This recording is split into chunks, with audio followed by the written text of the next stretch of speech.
Bueno, pues simplemente repasar un poquito la teoría de progresiones. Tenemos que hay dos tipos de progresiones, que son unos tipos de sucesiones. Hay progresiones aritméticas y hay progresiones geométricas. En las progresiones aritméticas, lo que obtenemos es que sumando una cantidad fija a cada uno de los términos, conseguimos el siguiente. Esa cantidad fija se llama la diferencia, así que con la diferencia y el primer término podemos dar todos los términos de la progresión. El término general lo tenemos en este recuadro y en un momento voy a recordar de dónde sale.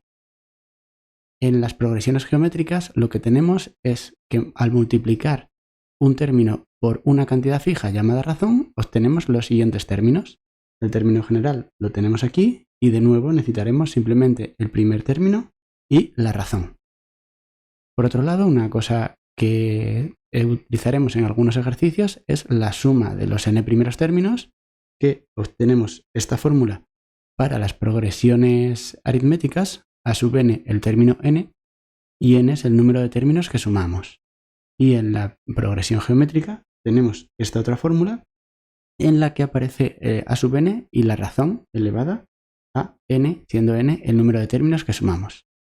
Hay una opción de que en algunas progresiones geométricas sumar los infinitos términos. Esto es bastante sorprendente porque tendríamos infinitos términos que podemos, sin tener que sumarlos efectivamente, saber cuál es el resultado total.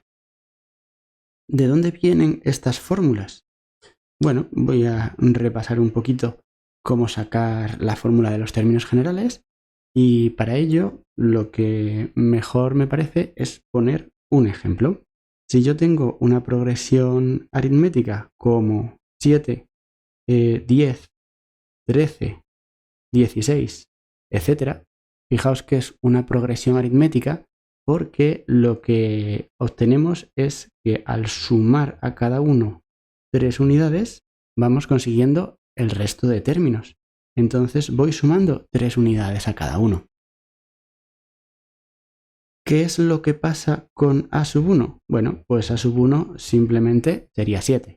Pero si os fijáis, a sub 2 lo que vamos a obtener es que es 7 más 3. Un momento.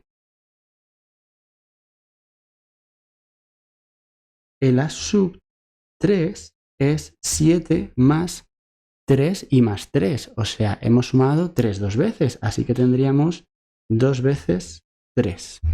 Y así sucesivamente. El a sub 4, que en mi caso es 16, sería 7 más 3 veces 3. Y así con todos. Si os dais cuenta, para ver el término general, lo que tenemos que hacer es ver cómo se relaciona este n con el número que nos va apareciendo ahí. Si os dais cuenta, cuando tenemos que el n es 2, estamos en la segunda posición, aquí estamos multiplicando el 3 por 1.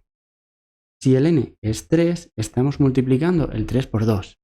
Y si el n es 4, estamos multiplicando el 3 por 3. Es decir, estamos multiplicando por 1 menos.